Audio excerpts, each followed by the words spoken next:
네, 여러분.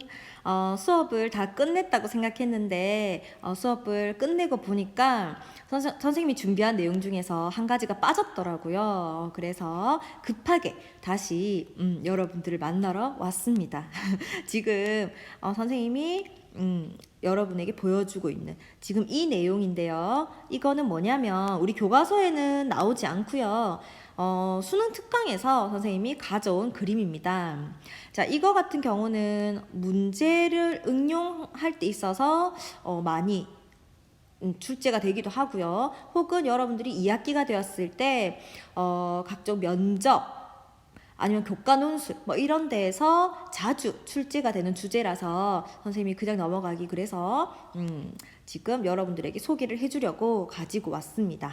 자, 그래서 이거는 지금 뭐냐면 산화적 인산화를 방해하는 물질들의 종류별 예로 지금 가나다라가 제시되어 있는 겁니다. 무슨 말이냐면 산화적 인산화를 방해하는 일부 물질들이 있어요. 그 물질들이 한 종류가 아니라 각각 다른 방식으로 산화적 인산화 과정을 방해하게 되거든요. 자, 그래서 그 물질들 중에서 그렇게 산화적 인산화를 방해하는 이런 물질들 중에서 세 가지 종류를 한번 제시를 해보겠습니다. 어떤 식으로 그 저해제들이 작용을 하고 그 결과 어떠한 결과가 나오는지를 여러분들이 이해를 해주시면 될 것 같습니다. 먼저 가와 나 같은 경우는 여기 그림이 보이시나요? 가와 나 같은 경우는 전자전달계에서 전자의 이동을 차단하는 저해제들이에요. 자, 전자전달계에서 전자의 이동을 차단하는 저해제. 가나. 그러면은 결과가 어떻게 나올지 여러분들 한번 유추해 보시고요.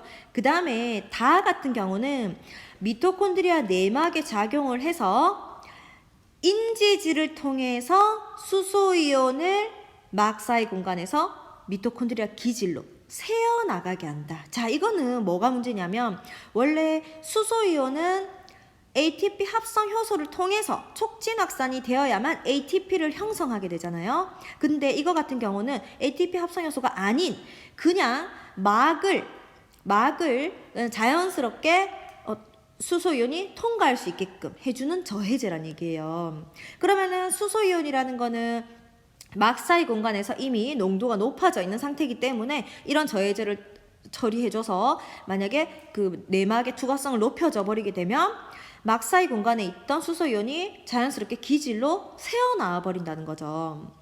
우리가 힘들게 지금 전자전달계를 통해서 수소이온의 농도 기울기를 형성해 놓은 건데 그거를 파괴시킨다는 거예요. 이해되시겠죠? 그래서 수소이온을 막 사이 공간에서 미토콘드리아 기질로 새어나가게 한다. 다가 이러한 저해제고요. 그 다음에 라는 어떤 저해제냐면 ATP 합성 효소에 결합을 해서 ATP 합성 효소를 통한 수소이온의 이동을 차단한다. 자, 여러분 생각해 봐봐요. ATP 합성 효소를 통해서 수소이온의 이동을 해야 되는데 그게 차단이 된다면 결국 ATP가 만들어질 수가 없겠죠. 그래서 ATP 합성 효소를 통한 수소이온의 이동을 차단하는 저해제가 라 되겠습니다. 자, 그러면은 간단하게 어떤 결과를 초래하는지 하나씩 보도록 하겠습니다. 자, 가와 나 같은 경우는 전자전달계에서 전자의 이동을 차단한다고 했거든요. 자, 여러분 생각해 봐봐요. 전자의 이동이 차단된다면 결국 전자가 이동되면서 어떤 일을 하는데요?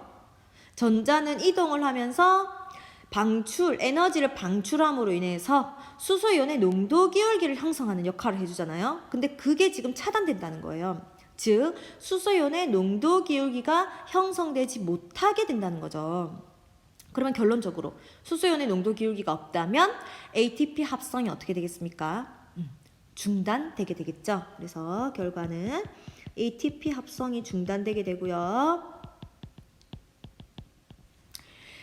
그 다음에 마지막 최종 전자 수용체인 산소가 계속 소모가 될까요? 아니면 이 소모되는 게 중단될까요?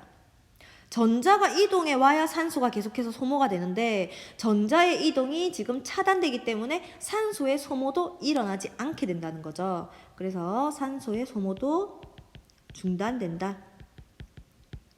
자, 이러한 결과를 초래하게 되겠습니다. 가와 나처럼 이렇게 작용하는 저해제들은. 그 다음에 다 같은 경우는 내막에 작용해서 수소연의 농도 기울기를 그냥 낮춰버리는 아이들이에요. 그쵸? 그러면 한번 생각해 봐봐요. 수소연의 농도 기울기가 감소하게 되면 결국 ATP 합성 효소를 통해서 이동을 하는 수소연의 촉진확산도 감소되겠죠. 그러면 당연히 ATP의 합성도 감소되게 되는 겁니다. 그래서 ATP의 합성이 감소되고요. 그렇다면 산소는 어떨까요? 지금 이 농도 기울기를 파괴시킨다고 해서 전자의 전달, 즉 전자의 이동도 멈추게 되는 건가요? 오히려 지금 농도 기울기가 정상 범위보다 더 낮아져 있기 때문에 전자는 이 농도 기울기를 다시 원래대로 회복하기 위해서 더 빠르게 일어날 것 같은데요. 그렇죠?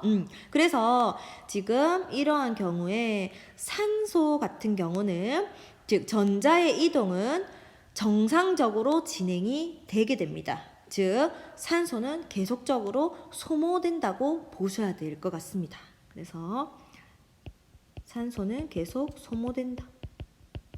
이렇게 글씨가 안 좋나요? 다시 자, 이렇게 보시면 되겠습니다. 마지막 라 같은 경우는 ATP 합성효소에 결합을 해서 ATP 합성효소를 통한 수소연의 이동을 차단한다. 자, 당연히 지금 마지막 ATP 합성효소에서 수소연이 통과하면서 ATP를 만드는 게 우리의 주 목적인데 이게 지금 차단이 되었어. 그렇다면 ATP 합성은 어떻게 되겠어요? 당연히 ATP 합성효소가 기능을 하지 않으니까 ATP 합성이 중단되게 되겠죠.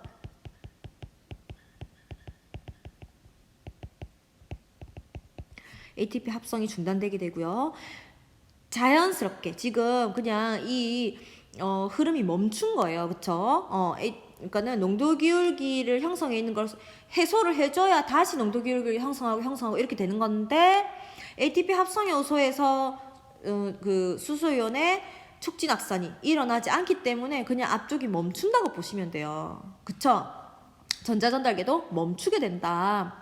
그래서 전자전달계에서의 전자의 이동도 점점 감소하게 되면서 결국 산소의 소모도 중단되게 된다는 거죠. 혹은 감소된다던가. 그러니까 산소의 소모가 감소되고 결국은 중단되고 뭐 그 경계는 명확하지 않지만 어쨌건 산소의 소모가 줄어드는 거는 확연한 사실이 되겠습니다. 그래서 산소의 소모가 감소 혹은 심해지면 중단 이렇게 보셔야 되겠죠.